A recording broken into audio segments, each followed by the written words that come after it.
তো এটা হচ্ছে মূল কথা। এর মধ্যেই যিনারা যে সমস্ত সাউন্ডের বাদশারা এই এঙ্করের স্পিকার অ্যাপ্লাই করে দেখেছেন এবং কোয়ালিটি জাজমেন্ট করেছেন, তাদের উদ্দেশ্যে বলছি, আমি মঞ্জুশ্রীর কর্ণধার কে আমন্ত্রণ জানাবো দু একটা কথা বলার বা ওনার এক্সপ্রেস সম্বন্ধে আমাদেরকে কিছু বলার। না কিছু তো বলতে হবে দাদা, শুধু মাইক চালালে হবে? অন্যান্য ভাইয়েরা যারা রয়েছে, যারা আসছে, যারা দেখছেন আজকের দিনে এঙ্করের এই সমস্ত স্পিকার্স বা এই সমস্ত হেভি ডিউটি স্পিকার্স, তার সম্বন্ধে তো কিছু বলতে হবে। আমি সবাইকে একে একে যাব। হ্যালো, নমস্কার সবাইকে। আমার সশ্রদ্ধ প্রণাম। আমি অনেক দিনের ব্যবসায়ী, প্রায় বলতে গেলে প্রায় 32 বছর আমি ব্যবসা করছি আমাদের সাউন্ড জগতে। হয়তো ছোট থেকে অনেক বড় হয়েছে, এখন বড় থেকে আবার ছোট হয়ে যাচ্ছে, কারণ আমাদের মার্কেটে যেসব জিনিস ব্যবহার হচ্ছে আমরা তার সমকক্ষ যেতে পারছি না, মানে আমি যেতে পারছি না আমার সাউন্ডের তরফ থেকে। কারণ আমি অনেক স্পিকার ব্যবহার করেছি, যখন দাদা পিন্টুদার মাধ্যমে আমাদের স্পিকারটা আসে সমাজশ্রীর ঘরে, ওইখানেই আমাদের টেস্ট হয়। 3 রকম 4 রকমের স্পিকার দিয়ে আমরা টেস্ট করেছিলাম একটা ক্যাবিনেটে। আমার ভালো লেগেছিল, সেজন্য আমি প্রথমেই নিয়েছিলাম 2000। দাদা বলেছিলেন কেটে দাও, পুড়ে দাও, যা হবে আমি দেখব। আমরা চেষ্টা করেছি, লক্ষ্মী পুজোর বিসর্জনে প্রথম নিয়ে চালিয়েছিলাম। আমি দাদা বলেছিলেন যে আপনার 2টো বক্সে ঢোকাও, আর 2টো বক্সে তোমরা অন্য যেটা ব্যবহার করছো সেটা করো। তো দেখেছি অনেক বেটার পেয়েছিলাম, এখনো পাচ্ছি। আশা করছি আরো রিমডেলিং হয়েছে। দাদা আজকে ঢোকার সময় বললেন, দাদা তোমাকে যেটা দিয়েছিলাম তার থেকে আরো রিমডেলিং হচ্ছে। তো আশা করি অনেক কোম্পানি আমরা ব্যবহার করছি, অনেক কোম্পানি করেছি।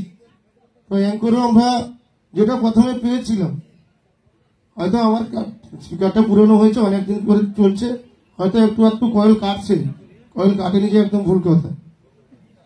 তো দাদা আজকে বলেছে আমি কয়েলটা পেয়েছিলাম অরিজিনাল, দাদা আজকে বললো যে এবার সবকিছুই পেয়ে যাবে। তো আমি আশা করছি স্পিকার নিঃসন্দেহে ভালো। কার কি চয়েস সেটা জানি না, আমাদের এখানে অনেক সাউন্ড মাস্টার রয়েছেন, অনেকে অনেক কিছু বলেন, আর অনেক কিছু অত্যাধুনিক মেশিন বেরিয়ে গেছে, যেটা আমার তার সঙ্গে আমরা পাল্লা দিতে পারছি না। বিশেষ করে আমি পাল্লা দিতে পারি, এখন মেগা 2500 অনেক কিছু স্পিকার মেশিন বেরিয়েছে, অনেক স্পিকার বেরিয়েছে। তবে আমি যতদূর জানি, কিছুদিন আগে এই 2500 স্পিকার যে দাদা বের করেছেন, একটা জায়গায় টেস্টিং হয়েছিল, কোন স্পিকারই এর সঙ্গে টিকতে পারেনি, কোন স্পিকারই টিকতে পারেনি।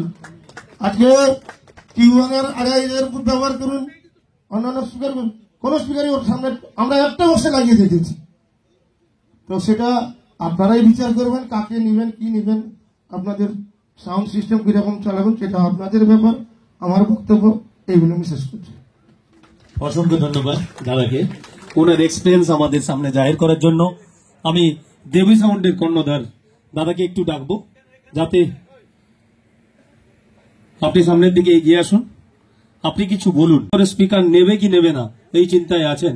আপনার এক্সপিরিয়েন্সটা যদি ওনাদের সামনে জাহির করেন তাহলে আমাদেরও সুবিধা হয়, আমরাও এঙ্কর সম্বন্ধে কিছু জ্ঞান লাভ পেতে পারি।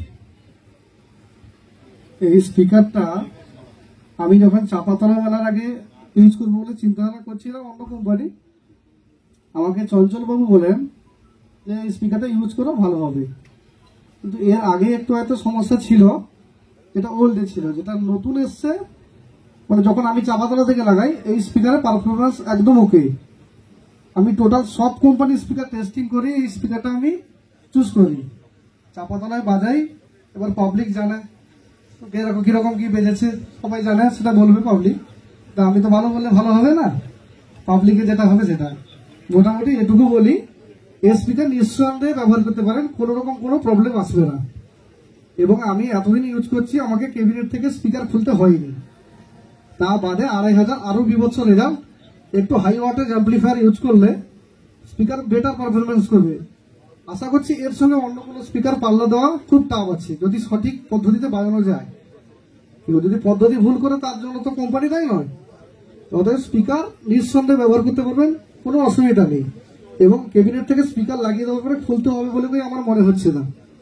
আমি তো কনস্ট্যান্ট ইউজ করছি, টপে 1500 ওয়াট, বেসে 2000 ওয়াট, সম্ভবত 2500 ওয়াট নেবো বলে প্রোগ্রাম করেছি। বড় অ্যাম্পলিফায়ার জন্য আমি একটু পিছিয়ে আছি, মোটামুটি 2500 লাগাবো। অতএব নিঃসন্দেহে সবাই নিতে পারেন, এই স্পিকারের কোনো অসুবিধা নেই। এই বলে মালিকবাবুকে অসংখ্য ধন্যবাদ জানাই, এনকোরের মালিকবাবুকে এবং চঞ্চলবাবুকে, এছাড়া মঞ্চে যতজন আছেন সবাইকে আমার তরফ থেকে প্রণাম জানিয়ে আমি আমার বক্তব্য শেষ করছি। অসংখ্য ধন্যবাদ দাদাকে। আমি